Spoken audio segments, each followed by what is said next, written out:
Shane Stacks on the radio. Oh, yeah. I love that. Shall we play a game? Why, yes. I believe we shall. Oh, I got a live one here. Getting geeky in Little Rock, it's Shane Plays Geek Talk, a journey into the things we love. I'm your host, Shane Stacks. Thanks so much for tuning in, whether you're listening to the live show on 101.1 FM The Answer at 1 p.m. Central, or if you're listening after the fact by podcast or on Krypton Radio on YouTube. No matter how you're listening, I just love to have you as we just have fun on this journey into the things we love as we get geeky and all that cool stuff. This is Geek Talk Radio. It's like all the other talk radios that you know out there, political, sports, religious, fix my car talk radio, but it's Geek Talk Radio, so we just geek out and have... There'll be no car fixing here. Yeah, we will not. Yeah, we're manly men, but we don't fix cars. That is returning to the show, Doug TenNapel, who has done so many things that it would literally rupture space-time if I tried to list them all in just a minute or two. But Doug is the creator of Earthworm Jim, also Bigfoot Bill. We're going to be talking about Bigfoot Bill today. He's a award-winning TV producer, writer, supported animating. What else do you do there, Doug, that I'm forgetting to mention? Animation, video games, and graphic novels, so comic booking. He's also, I know you set the record. Do you still hold the record for crowdfunding on Indiegogo for a comic book? I do. Earthworm Jim raised $816,000 on Indiegogo last year. Yikes. Yeah, that was a lot of money. It's not like it goes in my pocket, people, okay? That's not what I get paid. Yeah, people don't understand how things work. Yeah. It's an expensive, I make very expensive books. Expensive. They, I don't know if you saw, Blake Northcutt was joking recently. Evidently, she discovered that her net worth is $18 million. And she's like, wow. Yeah, so she's like news to me. And if people don't know, Blake Northcutt she writes novels and comic books.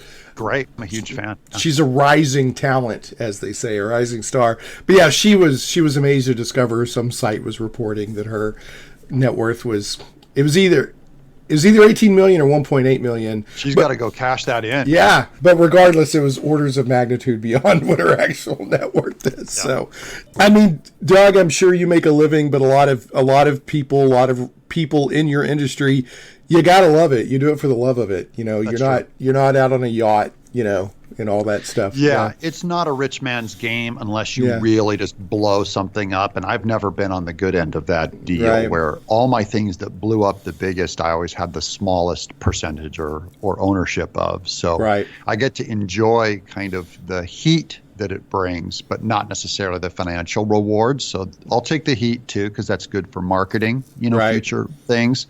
But you have to love it. I mean, no one gets good at doing comics for the money, because at the very least, because when you first do it, you're not really worth being paid. So bad at it. You're earning your stripes. Yeah, paying your dues. I'm very successful at what I do, and I'm very blessed and very fortunate when I can pay my bills every year.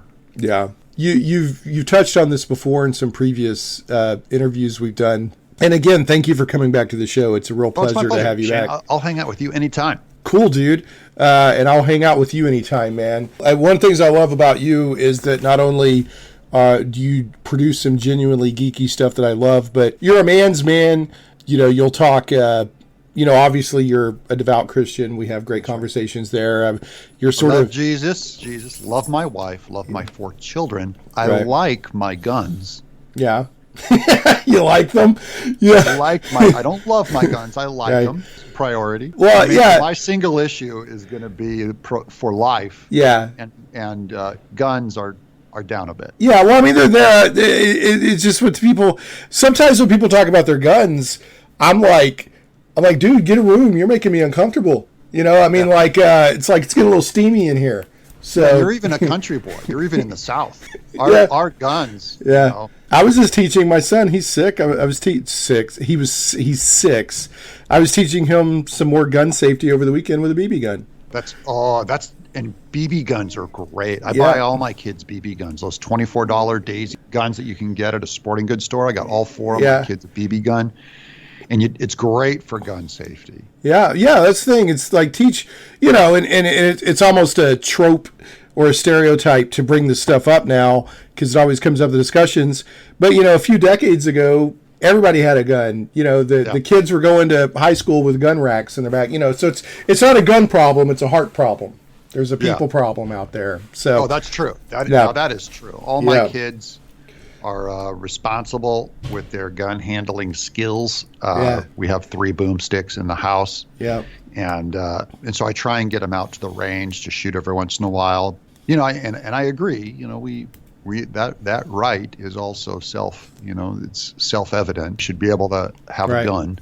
But people do go crazy about it. I'm just kind of going, why is that your number one, dude? Yeah. Gun? Yeah. Well, I'll tell you, I'm a reasonable gun owner. I was able to find room for the howitzer, but I stopped there. My over-under grenade launcher.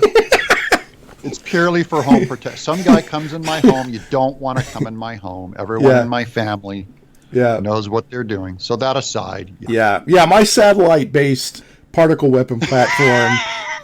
The particle weapon platform is only for entertainment and home defense. That's all. The giant thing in Akira, the satellite. Exactly, that thing, yeah. To blow Euclidean particle accelerator. Yeah, exactly. To blow Tetsuo's arm off. Yeah, so, all right, anyway, I'm going to reel us back in here. So... Satellites don't kill people. People kill. Yeah, satellites don't kill people. The big red don't press this button. People kill people. So anyway, oh my goodness. What we were talking about was that what the heck were we talking about? Well, we were talking about most people that are in your industry, you can make. Oh, I remember what we were talking about. You had come on before on a previous interview, and you were talking about one of the reasons that you love crowdfunding, because we were talking about making a living off of what you're doing. And one of the reasons that you love crowdfunding and Indiegogo and all of that is because it helps you be Teflon from the forces, the ideological forces that are at work in the entertainment industry and in in general. Cancel culture is kind of a nickname that we call it, but specifically, I have dangerous views. That is, I believe Jesus is the Son of God. I believe the Bible is true. I believe marriage is between one man and one woman only, and that alone will get you just your career destroyed in the arts because it's so full of angry leftists. So I've been looking for kind of a bailout plan, and crowdfunding so far has been doing very well. For people who don't know what it is 2 platforms that I use is Kickstarter and Indiegogo. So Kickstarter.com and Indiegogo.com. And right now I have an Indiegogo book called Bigfoot Bill 2. So you can get Bigfoot Bill 1, but you go to Indiegogo.com, and that's where I make my entire living. We have just now crossed the $70,000 mark. And basically it's an independent business where I go directly to my fans and to my readers and say, do you want to buy a book? And I go out and get it. I draw it. I write it. I get it printed with the highest quality printing in the USA that I can manage. And I'll send you a nice hardbound 160-page book that the whole family can read. Let me stop you there and say 2 things. One, that the main thing we're going to be talking about today is your new campaign, Bigfoot Bill 2. So we will be getting to that, folks. And in fact, I've got right here in front of me, Doug can see it via the magic of Skype, I've got Bigfoot Bill 1. That's a beauty. And that is, this is like coffee table worthy. It's pretty. Like gold leafing on the cover and embossing. So I'm really into the artistry of the actual book binding. Well, it's substantial. I could, when that bull moose crashes through my living room, I can take him out with a sucker. You could. It's one hit. Yeah, we talked about guns. That is also a home security device. The owner of that book hit someone in the head, and that's a weapon. They're down. Yeah, they're down. So, but the other thing I wanted to talk about, not only that we're going to be talking about Bigfoot Bill 2 today, but the quality of what you deliver. When I received my Earthworm Jim box. Yeah. And you surprised a lot of people with this. The box itself is a work of art. It was a white box with black and white cartoon art all over it. Yeah, printed art on it. You got it right in that I love surprising people, right, with entertainment, like where you're not looking for it. Let's say aha moment when that happens. Mm-hmm. You're like, and really, I stole that idea from C.S. Lewis. Did you? Because he was probably one of the most crafty, like mystery type writers, where he was really about the hiddenness of God, and really about the idea that you unfold something or you turn a corner and there's something magical happening in the forest. That's the feeling that you want to get. That's what he was always going for in his works, was this kind of surprise, and he would just call it buried in atmosphere, where you go into this atmosphere and you feel like all this stuff is real. Uh-huh. So it's very like stated like a sequence of scientific facts. It's these kids go into a wardrobe, and there's a lion named Aslan, and there's a witch, and it's just like he treats them like it's a historical event, which I think that's part of the magic of his worlds, where you're just like, wow, I feel like I've been somewhere and I didn't see that coming. So that even translates to my packaging, where I want the packaging of the book to show that I respect the money that I get, but also that I take this craft.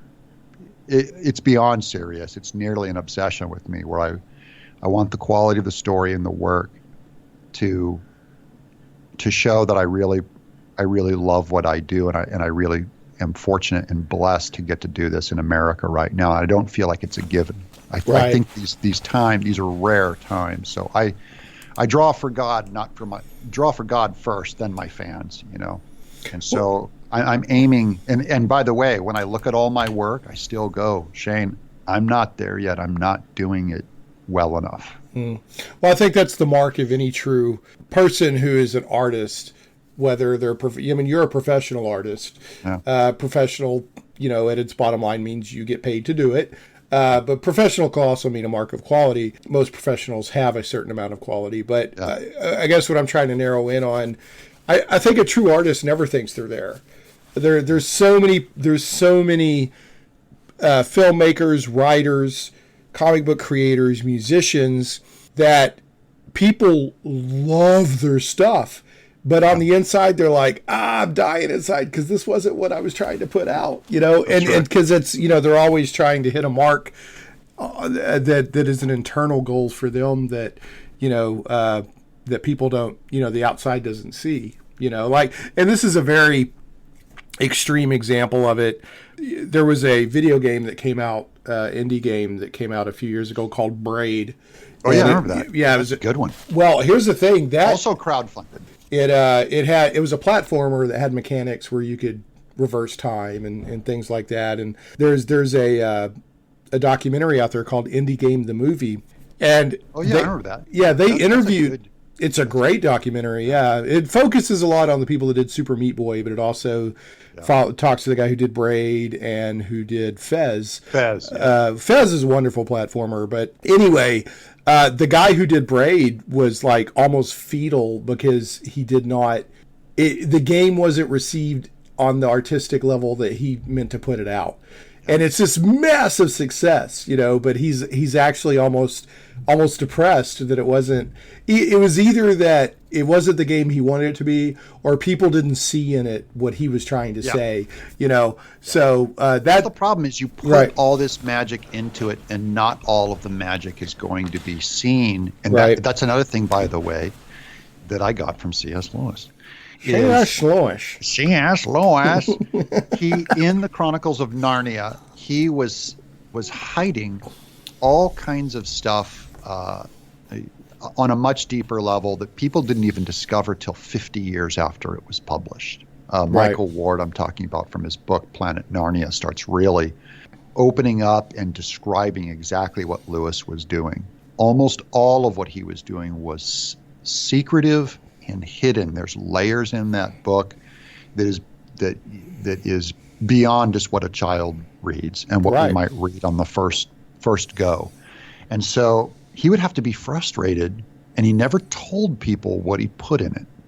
So that's another thing, is that you have to be willing to put amazing craft into your work, and not in fact, most people won't see the majority of what you even put in there. So, for instance, on Earthworm Jim, I have a page with a glow-in-the-dark layer on it that maybe 2% of the readers ever found. But the delight when they see it, right? They're like, oh my goodness, that's glowing in the dark. Right. That's what you're hoping for. I don't want to have to tell them about it. You want them to find it one day and go, what? Yeah. And that's the wonder. But if you tell them, it spoils the wonder. Frustrating too, because people are like, they're online reviewing the book and reading it, and they're looking at this page when there's something shiny on this book. I don't know what that is, and they just turn the page and go to the next page. Like, oh, you almost found it. Glow in the dark page. Yeah, I mean, and stuff like that is wonderful though, and kind of back it up a little bit, talking about the craft in creating something. I love C.S. Lewis. I'm a huge C.S. Lewis guy, and then I'm getting more into G.K. Chesterton. The next thing on my list is Tremendous Trifles by your recommendation. So good. Yeah. He's so quotable. I mean, there's, I'm following, there's a G.K. Chesterton account on Twitter that puts quotes out, and just, he's so quotable. In fact, when you get into Chesterton's mind, you've already gotten into C.S. Lewis's heart. He was hanging on every word of Chesterton, and you see it all throughout C.S. Lewis's work. A whole lot of that source was Chesterton. I have a deep love for C.S. Lewis. I'm coming to know Chesterton better. I always knew him as kind of a whimsical, witty, deep thinker, but I'm going much deeper with him now, and large part of that is because of your influence. Tremendous Trifles is a great start. Well, that's the next one. I read, of course, Orthodoxy is a great starting point, and then on your recommendation, I read is it What's Wrong with the World? What's Wrong with the World is another good one. Yeah. That's a good one, and now I'm on Tremendous Trifles is next. So, do you see how Chesterton doesn't explain everything to you? He just puts it out there. He's expecting your mind to show up and start going, what was that? And I think there's a stimulus there in the discovery. And after modernism came, where everything's like David Hume, if you can't see it, feel it, taste it, touch it, it doesn't exist. Empiricism, which is terrible.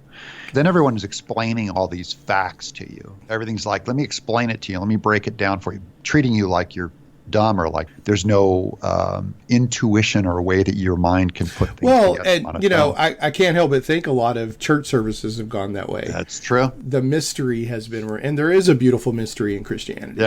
Yeah. So, like when the pastor describes, and when they're doing a sermon on Noah, in the belly of the whale, and the pastor says, Jonah. I'm sorry, Jonah. I'm so sorry. Yeah. Jonah's in the belly of the whale for 3 days, and the pastor will say something like, and this is possible because we have scientific evidence that people have actually been swallowed by a fish and have lived. I'm like, that you're missing the point. You're missing the whole point, dude. Noah is not about, well, I know it happened. It happened by miracle, so that you don't have to give me some natural occurring event that proves it's right. Well, there's also, man, we're going off topic again, but that's fine. I mean, I'll always chew the Bible with you. There's it's not in the Psalms. It's in the New Testament somewhere, and it's referring back to Jonah. And it almost implies that he might have died and then, come back. And I'm not saying that he did, but there's a mystery there. Tying it to Jesus spending days around and resurrecting. There's some mystery there is the point. But anyway, what I was kind of aiming at was talking about craft and the richness, and there's a lot of stuff you'll never see.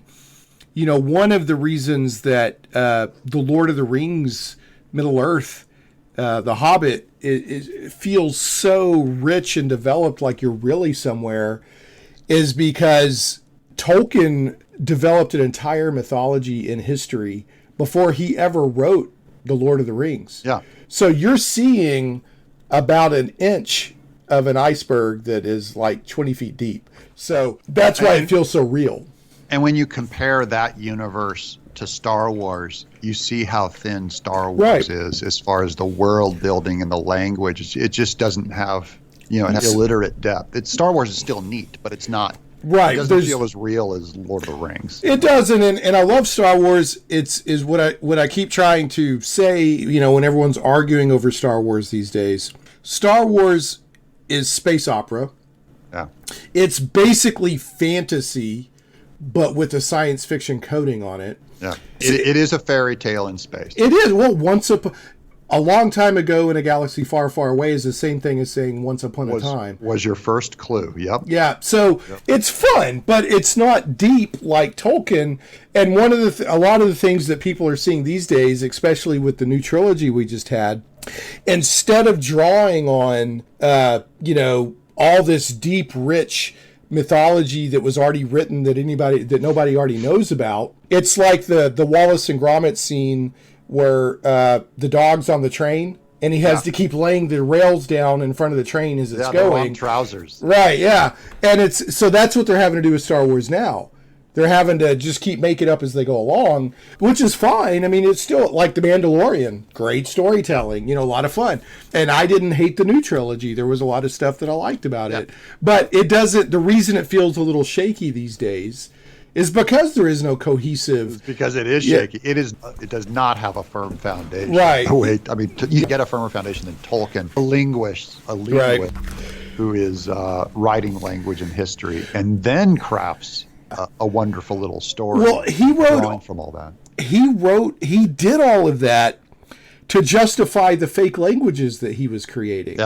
Yeah. So he's a scholar, he's a historian, he's a linguist who also happened to write fiction. Yeah. And it shows, Anyway, he's wonderful. I'll never understand how he did what he did. Because to me, the plot and character in that story is also amazing. It's amazing. Usually tied to someone in theater or in film or Shakespeare, a pretty and that was for him to stick it like that is amazing. Something where you can still read it and just fall in love with these characters, these people. Well, I think a lot of it was because I just discovered, as much as I love Beowulf and as much as I love Tolkien, I just recently discovered that he did a translation of Beowulf. I got that. Yep. Yeah. So I just finished reading that, and I read all the notes and it's really, more of the book is translation notes than it is. And he used it to teach Old English to his students. Oh. But he was a student of these old epics that had this rich drama, and I think that helped inform his, whenever he was writing his own mythologies, because that stuff resounds on a very deep level. When you get into like Beowulf, or if you get into like Gilgamesh, or if you get into, is it the Ring Cycle? You get it. That stuff resonates Wagner's on a ring and all that Norse mythology. Yeah, you get into some very beautiful. Yeah, very beautiful, and I think that's helped. What was inspiring him. Beowulf, the Ring Cycle, all the old stuff, and then he builds it on top of it. It was almost like a pop culture version, contemporary to him. Now we look at what he did as ancient because we're making on top of it Star Wars and Game of Thrones, kind of more illiterate versions of world building. What's the other one? Hunger Games and stuff like that, which are great. I'm not saying illiterate. Yeah, they're fun. They're escapist entertainment. There's nothing wrong with it. The shoulders that we keep standing on are thinner and thinner as we go through time. And folks, we will get to Bigfoot Bill too. Trust me. It's a beautiful book. I'm drawing from hopefully deeper sources than my contemporaries are. So we will get to Bigfoot Bill too here in a moment. There's just one more point I want to make. With Doug, I don't get a chance to talk with thinkers like Doug as often as I'd like to. I had a discussion about a year ago with a friend of mine who loves fantasy, but doesn't like Tolkien, and which is fair. You don't have to like Tolkien, but he's a huge Brandon Sanderson fan. Okay. And there's nothing wrong. I mean, Brandon Sanderson is a great writer. He writes great fantasy. Robert Jordan. Yeah. He took over Robert Jordan's Wheel of Time. Robert Jordan, I have to say, even though his prose is not my favorite, he's a pretty deep, rich world builder, if you've ever read any of the Wheel of Time. I mean, he goes pretty deep on his world building. I have not, but I've heard great things about it. I only know his name is Jordan, so I don't know. Yeah, he's probably the closest I've seen in a contemporary writer to going as deep as Tolkien does on his world building. Oh, that's great. It's great. Yeah, it's good. But the point is I was trying to make is my friend who's a rabid fantasy reader, he's like, man, I just can't stand Tolkien. He's like, how can you not love Brandon Sanderson? I said, I like Brandon Sanderson. Yeah. I said, but Brandon, the best contemporary fantasy today is like getting the best steak you can get at the Outback. Yeah, it's like getting the best sushi in Tennessee. Right. It's good. Well, I'm saying, like, if I go to the Outback and I say, bring me your best filet mignon, it's going to be a decent, good steak. Right. And it's going to be like, I really enjoyed that. And it's going to taste good, and it's going to nourish me and all. I'm not saying the contemporary fantasy nourishes me. Well, I'm saying it's a good steak. And it's better than, like, if I go to, Shoney's. Yeah, if I go to Shoney's and say, bring me your ribeye, your T-bone. Exactly. But Tolkien is like going to the 5-star steakhouse that they're bringing you out a steak that's been aged for, you know what I'm saying? But if your tastes don't understand the difference, you don't really see the difference between that steak and culturally today we're raised on McDonald's. That's just the way we are. This is quick, disposable stuff made to survive just opening weekend, kind of spike the box office, see if it goes viral, and then dump it if it fails and move on to the next thing, hoping to get a Baby Yoda out there. The quote unquote the child. But my point, was that there is a richness and a deepness to Tolkien that it can be hard to appreciate. Unless like you were raised on Tolkien and then unless you were raised on the best steak in town and then you were given the best steak from Outback. You don't really see the difference. So I have two problems in doing Bigfoot Bill 1 and 2. One is I'm not Shakespeare, so I can't write that well because I too am, California public school educated, doing my best here, trying to read and get caught up at 50 years old with stuff I should have read in high school. I just read Moby Dick when I was 40, Yeah, I have tried to start Moby Dick so many times, and I can't. I mean, I barely don't get Call Me Ishmael's about as far as I can get. Shane, it's the greatest book I've ever read. Is it really? I'm telling, this is how you got to read it, folks. You got to get a printed edition, so no audiobook. But I would get big letters, big words, so big full edition. The chapters are cut up into 3-page chapters. You can read them a chapter in one sitting. Right. It's 125 chapters, 3-pagers. So I just did it almost like a devotional. I committed to doing one chapter a night for 125 nights. And I read sounds Moby Dick. Sounds like it paid off.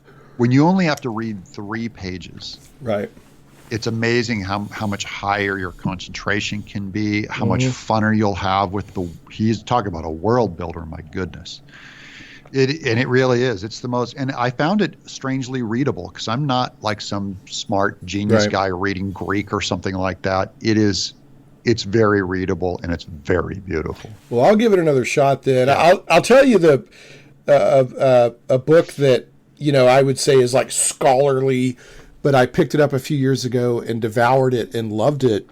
And I was like, I've never read anything like this, was The Brothers Karamazov. Yep. And that was amazing, Profound.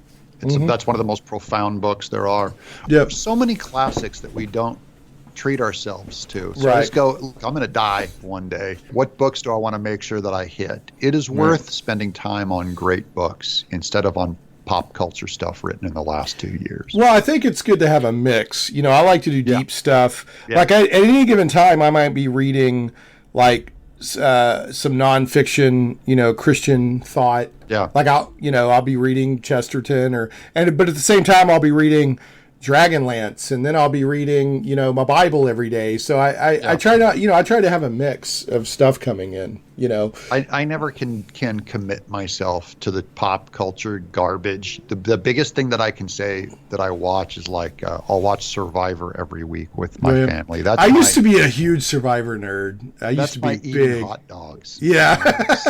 I'm going, okay, I get it. This is fun. But I have so little leisure time because of my work that I got to pick my punches. So I go, if I'm going to read something, I do read a lot of apologetics. So if it's a thoughtful, William Lane Craig book or something, I'll do that.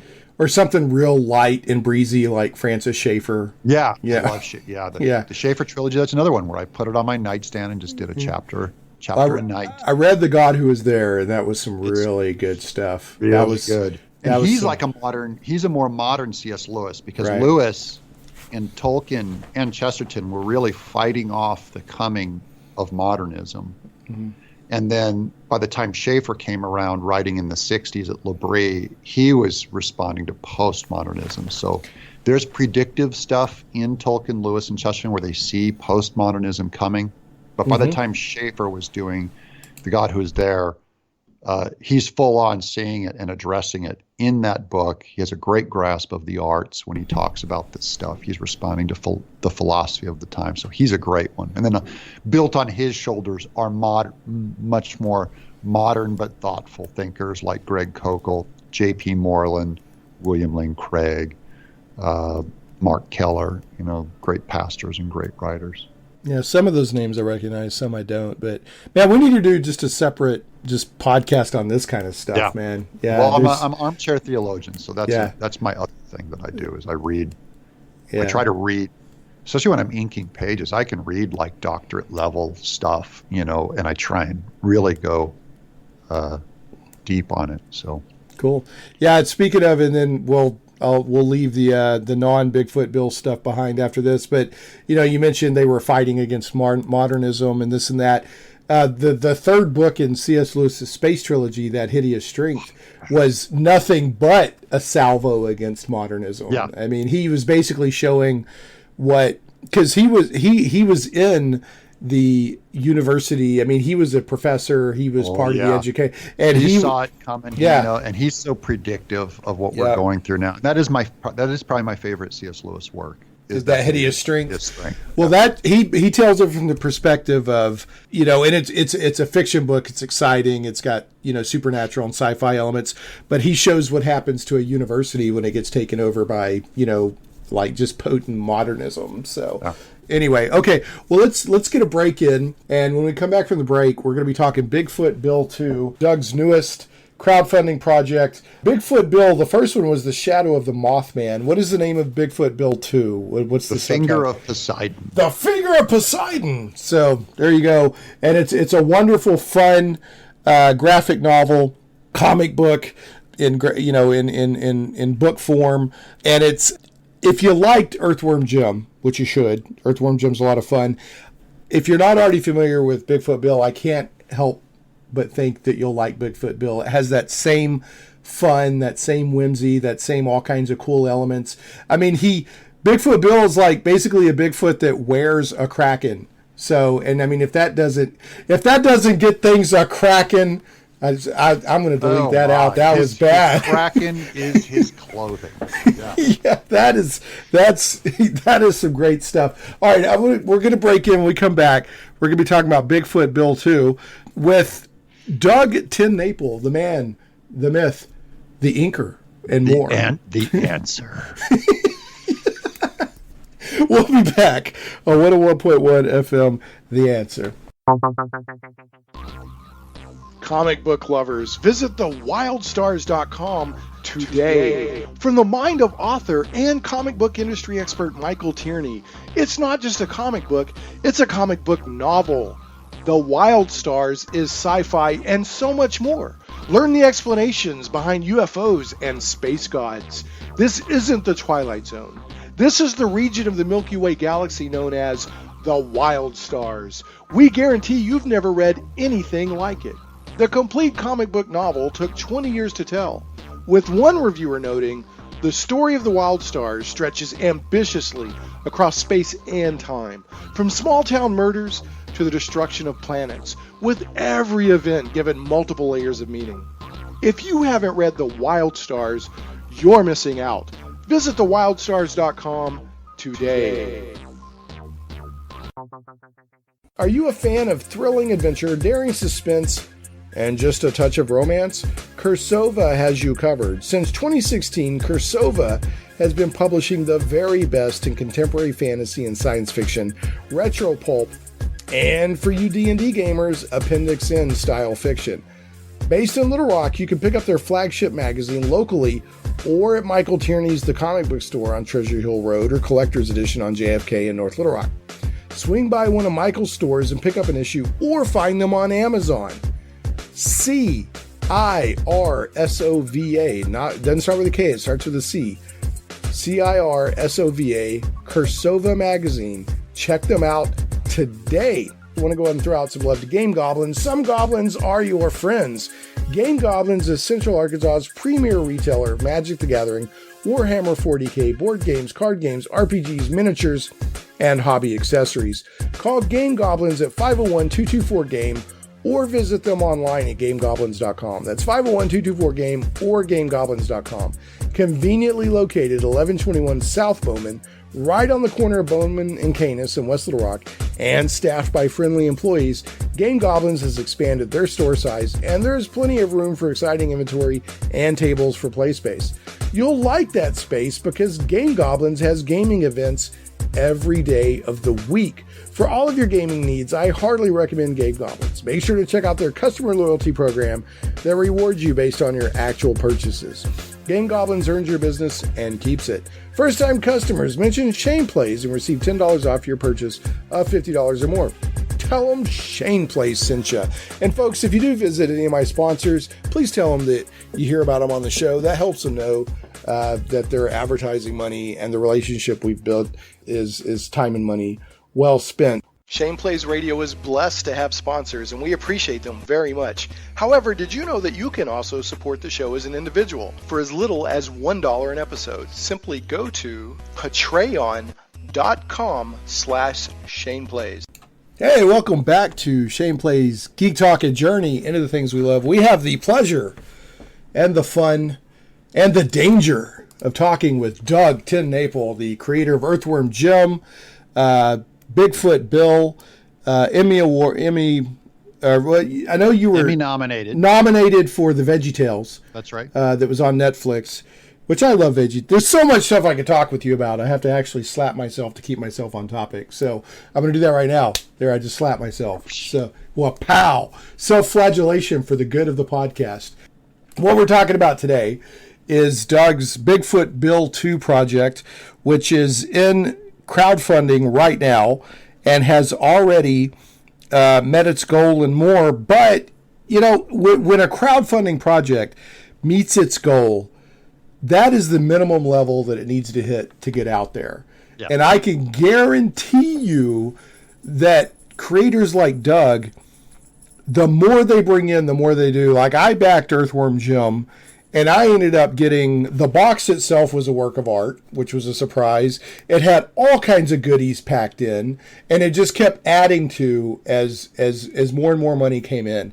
So let's take Bigfoot Bill 2 as far as we can to see what kind of, if you were listening to the earlier part of the show before the break, the wonderful surprises that Doug will try to work in to delivering. I'm doing, there's a long surprise in all these books that I can't talk about, but it's there. So it's I'm there. Just saying, yeah, it's there. There's stuff buried in there that it will come out eventually, but it's hidden now. You know, that's in my love of C.S. Lewis is there. So for those of you, the biggest problem I have is I'm crazy about my readers. I want readers. It's the same amount of work whether if I get 3 readers or 3,000.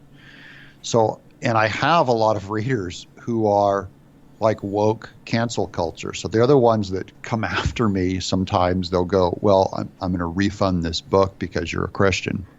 Right. And that of course drives me crazy. It wouldn't drive me crazy if I had more Christian readers to back me up. I'm always like, where's the families? Where's my right leaning people? And they're just they are not as into comic books, video games, graphic, and it could be just because they have families and they're normal or something. But their disposable income is not as But I always think that they would be my most sympathetic audience as far as if they read it, they would probably enjoy it the most. I'm very pro-family, pro-father, pro the good in my books. The salvation message is buried in most of my work. It's so deep that, you know, I try not to put it right on the surface.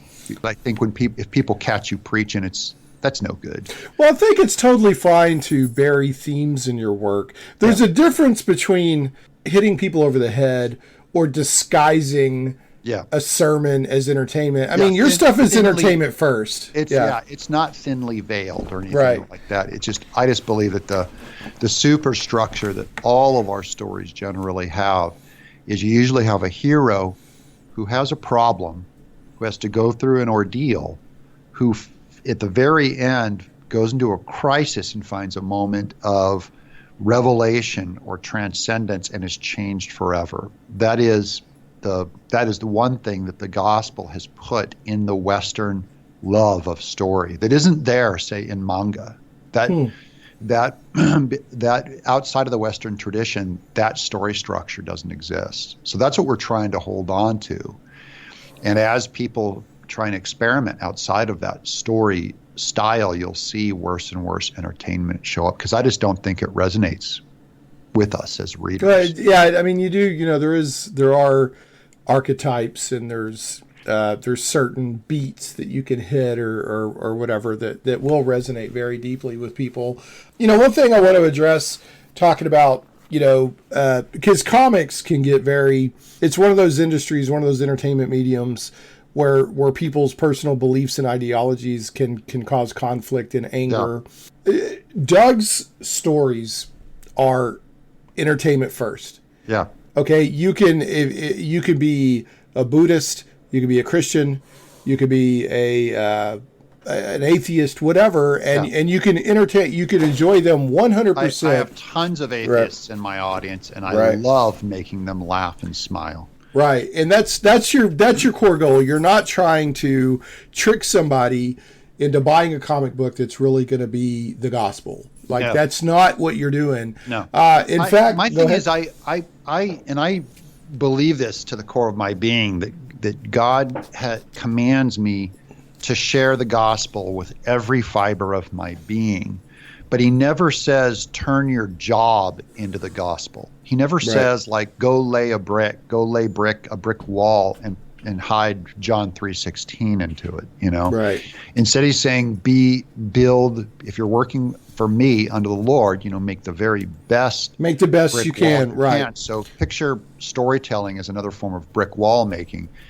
To me, the gospel comes out of it just in its quality, beauty, fun, entertainment value, and hopefully embodying some of the things that I'm Hold making dear. A case for, which is that. But to me, if I can just make someone laugh without being dirty, that's a huge victory. And we need more of that. You know, there's that our current entertainment spectrum has gotten so cynical and, you know, dark and whatever, and it's okay to just be purely innocently joyful at the same time. But one of the things I was going to point out, you don't silo yourself off. Like, this is what we need more of. You, an avowed Christian, can come alongside and work with an avowed atheist and put out a good entertainment product. We need more of that. That's right. Right. And my job is still to witness to them offline. Right. We still have great discussions offline. Right. But I really take my inspiration from Chesterton on that. His best friend was George Bernard Shaw, was his dearest friend for life. An atheist socialist, was one of the greatest Christian thinkers' best friend. And I'm just going, how are they able to get along? Not just get along, but truly love each other. Chesterton never agreed with a single thing that George Bernard Shaw said or believed. Yet they would go to the pub together, they would lecture together, they would inspire each other creatively. And I just go, there's something about seeing the image of God in the other person, even when they disagree with you on pretty foundational things. We still try to love. We try and love them. You know, that's our number one mark is love. Right. And true, like there's multiple, there's eros love, there's agape love, there's philo love, there's all the different kind of love. And I just, you know, we need more of that, where, you know, there's so much in entertainment industries right now where it's like, well, that guy believes in red state politics and that guy believes in blue state politics. So how could you possibly work with him? Yeah. We're going to throw a big internet hissy fit and cancel your book. Yeah. And, you know, we need more. Let's just all work together and put out a good entertainment product. Yeah. And no one is more furious with leftist politics than me, but I still cherish my leftist friends. Our example given by Jesus is to leave the 99 to go after the one. It assumes that one is lost. It also assumes that the shepherd went out of love and for that lost sheep, and you can't go out into the world and love lost sheep unless you go out into the rain. It's tough out there. There's a storm, and you can sit in the safety of the barn, and that has no interest to me. I like being on the front lines of culture, and I get lots of slings and arrows, people try and destroy my career and all that. I'm just like, that is, I'm blessed to get to be here. I love what I do, and I love people too much to sit in the barn. Well, that's the thing. I mean, one of the things that, and I may have even said this with you before, so I apologize if I'm repeating myself, but one of the things that, God has changed me was he opened my eyes that other people are not extras in my movie. That's right. They're universes of their own. And so I love the person, and like I see you as a person. Like when I see somebody that has a differing belief than I do, I see them as the person first and their platform is second. Yeah. Because platforms change. And if we write everybody off because we disagree with them, we have to write off pretty much everybody. Yeah. We're going to disagree. And that's you don't want to be a good little Christian modernist. Right.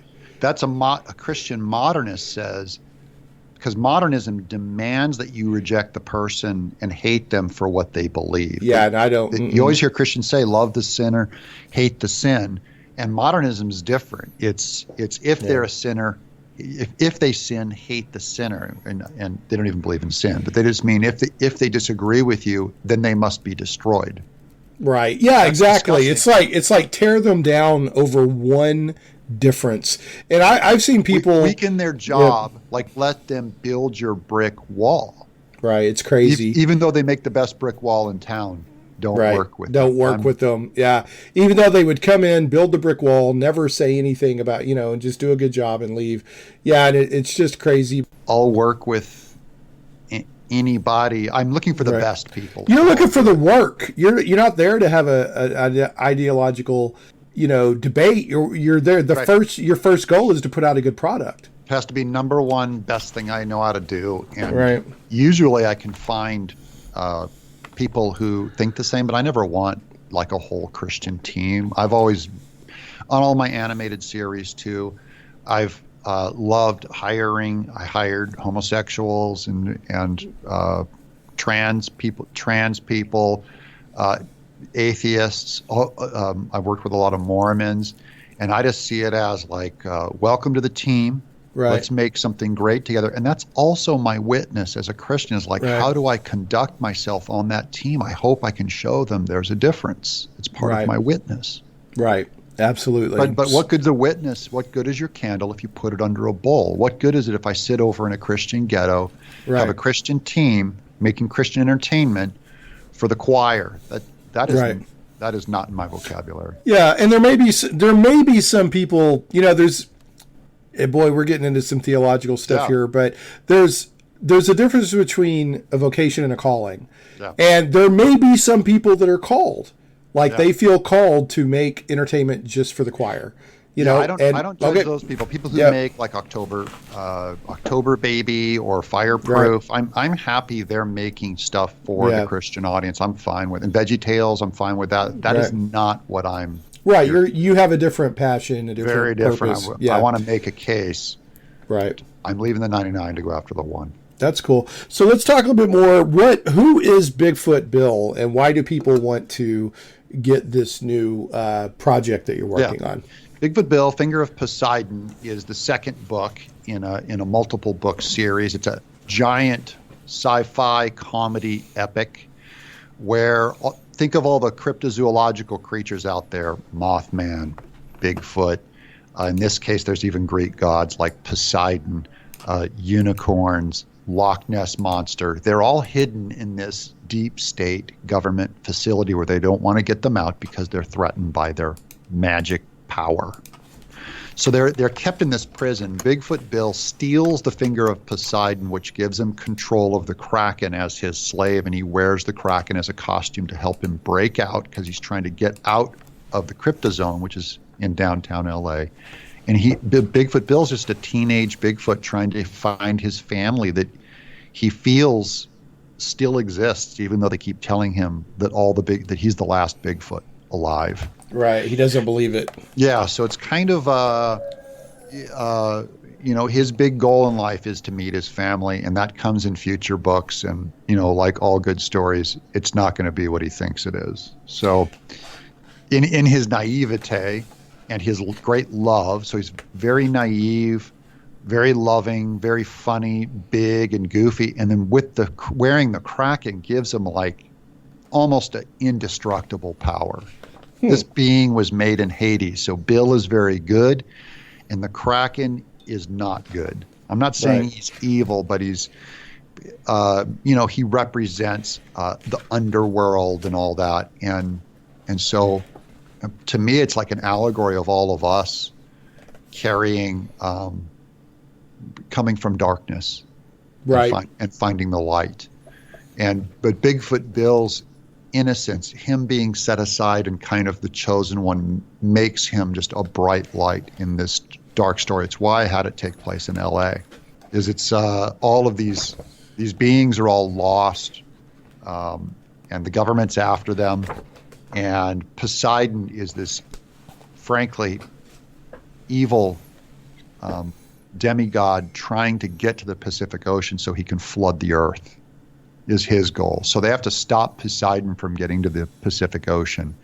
And in this second book, that's what the main story is about. They're in a race to the Pacific Ocean trying to stop Poseidon. And if he touches water, he can grow to be a giant kaiju, which, great. Ellswick and I are big kaiju fans. So. Oh, yeah. Yeah, you can't go wrong with me with a kaiju. So I love a kaiju. In fact, I've been on a kick recently watching Godzilla movies with my son. So. Oh, they're wonderful. Yeah, I love Godzilla, and you'll see a giant kaiju fight in this book. In Shadow of the Mothman too. It ends, as you know, in a giant kaiju fight. Yeah, I've got it in my hand Bill right and the here. Mothman are giant in downtown LA fighting each other. Full center. At the Staples Center. Yeah. So I've got to give a shout out to my friend Justin Mobley, who comes on the show sometimes. His nickname's the Mobley Detective Agency. He put this into my hands and said, cool. you have to read this. So I did not get in on the crowdfunding for the first Bigfoot Bill. Well, but if you go back in now on Bigfoot Bill 2, there's a tier that you can back. You'll have to put your credit card number into Indiegogo when you back this tier, but you can get Bigfoot Bill 1 and 2, and I'll deliver them both to you in August. Well, it's a beautiful book. I mean, obviously read it, but even if you don't, if you just left it on your coffee table book, it looks great. I mean, it's beautifully designed. The art and the style and the energy of the art is, if you like Earthworm Jim artwork, you will like Bigfoot Bill. It's a very similar I'm a vibe. classically trained animator, so I know how to draw. Yeah. In fact, I could see, and I am just saying this, you haven't told me anything. I could see Bigfoot Bill being a video game just as easily as Earthworm Jim. So yeah. We're always pulling those strings too. I'll be pitching it to Netflix and pitching it as a video game and all that. It takes a long time to do that. That's the thing, is it's not like something that happens overnight, but it's going to, eventually it'll go. It just takes time. Well, I mean, he's even got the tentacles for the platforming action and all that if it became a video game. So, and I love the combination of this determined yet still naive, basically teenage Bigfoot. So there's your innocence combined with this Kraken thing, that it's a great combination. Harbinger of doom. And Bigfoot Bill's so naive that even in the first book, his best friend is Agent Beckner, who is a bad guy in the Cryptozone. Doesn't realize he's a bad guy. He doesn't realize he's working for bad guys, but he's just a government agent. And Bigfoot Bill kind of asks, "Are you my friend, or is it your job to keep me in this prison?" And so their friend comes out in question, and we find out and that's Beckner's kind of B plot is he a faithful friend, or is he doing this for the money, and is he going to burn his friend, this being who trusts him? So that's his struggle. Yeah, that's his internal crisis he'll come to. Well, that's good stuff. What else? So what else do you want people to know about Bigfoot Bill 2? We're actually coming up on the end of our time, so I want to make sure. Okay, sure. Yeah, we can wrap it up. All I want you to do, I don't need you to buy the book. I need you to look at it. So go to Indiegogo and put in Indiegogo.com and put in Bigfoot Bill and just look at it. And I think the book has to do its own job of making a sale. I don't think I can pressure people, but I do. I love every reader I have. I will send you a great book. And just even if you just look at it, thank you. I appreciate that. I would love to find some people that love great books is what I'm looking for, and people who like slightly higher-minded comics is what I'm looking for. So go check out Bigfoot Bill 2, The Finger of Poseidon on Indiegogo. I'll put that in the show notes for the folks that are listening to the podcast or Krypton radio version of the show. It will be in the show notes. And so you're currently working on delivering Earthworm Jim 2. Yeah, I'm writing Earthworm Jim 2. So that comes out. I'm going to probably launch the Indiegogo for that mid to late. Oh, you're writing. Okay, you're writing it. I have to write it and draw. Yeah, you just delivered Earthworm Jim 1, so you're writing. That's right. I'm always writing the next book coming out. So I have the note cards here. I'm surrounded by 100 note cards, and I got to write that script. And anyone who knows anything about writing, it is not very fun. It is easy to procrastinate. So writing. So I'm going to give you a tip. Yeah. At that one point, when you're trying to bridge those two cards and you can't figure out how to do it. That's right. Just have him say groovy. Groovy. And that'll just that would actually work.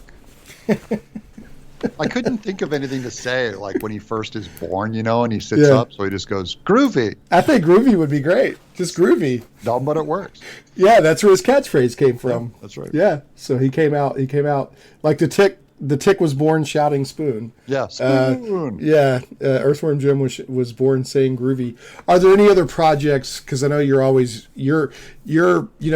have your feet in many industries. Is there anything else that you'd like to mention right now that you're working on or that's interesting? That's what I'm staying focused on. I do have a YouTube channel. If you look up Doug TenNapel on YouTube, you can watch a few shows. We have a podcast called Audio Mullet that I do with Ethan Nicole, who writes for the Babylon Bee, and Michael J. Nelson, who does Mystery Science Theater and Riff Tracks. So look up Audio Mullet on iTunes, and you can subscribe to that.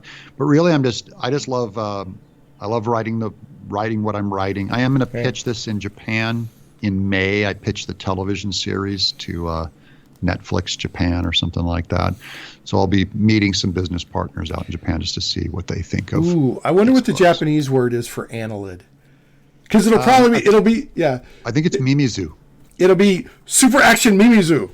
That's right. Yeah, Super Action Mimizu. So I'll bring it, and there's nothing better in a pitch than to give them a hardbound book of Earthworm Jim and Bigfoot Bill and say, and it's just a beautiful job. That's what I like doing is, look, I brought you a gift. Yeah. And it's a pitch.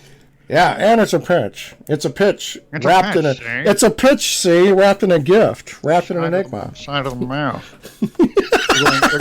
They're going, oh, great. It's another gift that's a pitch. Yeah. Oh, great. They have like this huge. Yeah, they have a pile of quote-unquote gifts. Yeah. The Gaijin gift pile. Yeah, Fling. Yeah, it's a chopper. No, they'll be so riveted immediately by what they see. Chop. Someone brought us a slap chop. Yeah. Yeah, well, they'll be like, oh, this is such different quality. It is unique. Do not put it on the pile. Do not put it on. That's right. Let us on the coffee table, people. Yes, let us review it. So, all right, and the last thing I wanted to ask you about with your first Earthworm Jim project, you were doing this wonderful thing where you were getting books for the people at Beale Air Force Base. That's right. How did that turn out? It was wonderful. Yeah. They had so this is Beale Air Force Base in Sacramento, outside of Sacramento. They had me design the nose art on a KC-135 refueling plane So I did the nose art because he was a big Earthworm Jim fan. So I did a big Uncle Sam holding the Earth up, and he's all buff. And so I just fell in love with this base and all the people on it. Our servicemen and women were so kind of buttoned down and so wonderful and so respectful that I go, I'm going to send each person on all 800 members of that base a free copy of Earthworm Jim. So I had one of the tiers on the Indiegogo was for people to back Big Beale Air Force Base. I sent every service member a copy, and they loved it. In fact, 100 copies got inserted in theater when they were over in the Middle East, refueling planes that one of them might just have taken out a certain Iranian warlord. What? That had Earthworm Jim on the plane, and I got a certificate saying that. So just maybe. Wow, that is just maybe. Just they do all the refueling, so they're just absolutely amazing. The adventures of the annelid continue. I just love to say annelid. Annelid. Yep. Annelid. Worm. That's the phylum of a worm. Yes, sir. So, listen, you annelids. Here's how it's going to go. See? Shane. Yeah. Why are we talking? I don't know why we're talking. It's fun. So, all right. And you were saying, I think we mentioned this off the air before we started recording, that you have you have an experiment of a nightly YouTube show that you're going to start running. Yeah. That's right. We'll have you on as a guest. We'll do it. It's Monday through Friday, and it's at 9:00 Central. It's called Night of the Doug Show. Night of the Living Doug. Night of the Doug Show. We're going to have you on. There's men who talk. Good men. Happy. Yeah. We have a puppet. We have a unicorn puppet that comes on. What's the unicorn puppet's name? His name is Zippy. Dude. Telling you, he's the funniest.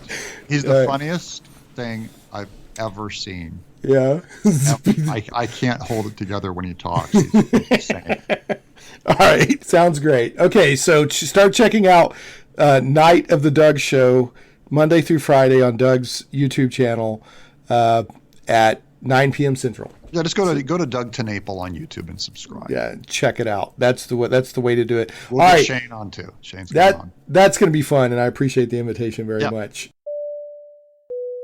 Quick footnote that the Night of the Doug Show is actually on temporary pause for a few weeks, but do check out Doug's YouTube channel. The Night of the Doug Show, so funny, and there's other content coming there all the time.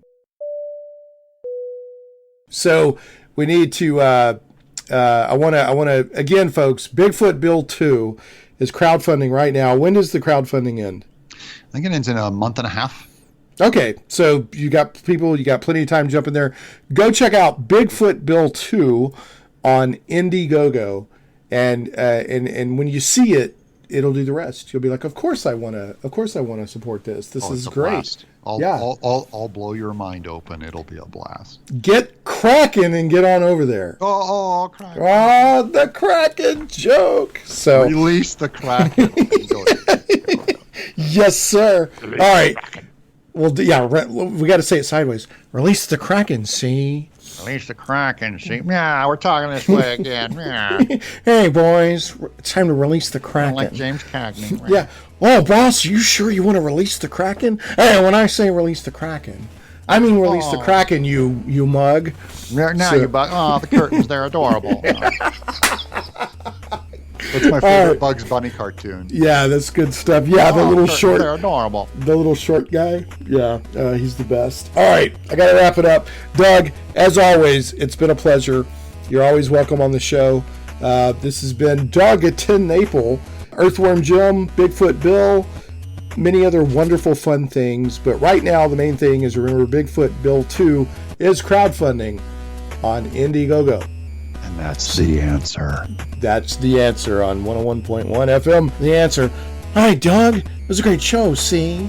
Thanks for coming on, see? Yeah. God bless you. Thank you. All right, man. Thanks so much. Anytime, anywhere, man.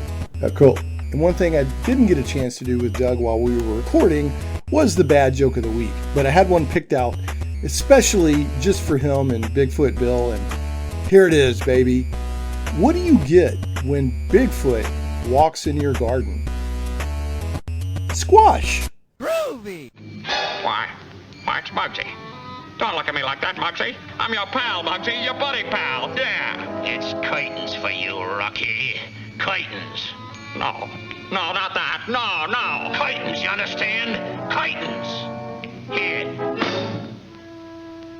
Oh, they're adorable. Shane Plays Radio is blessed to have sponsors, and we appreciate them very much. However, did you know that you can also support the show as an individual for as little as $1 an episode? Simply go to patreon.com/ShanePlays.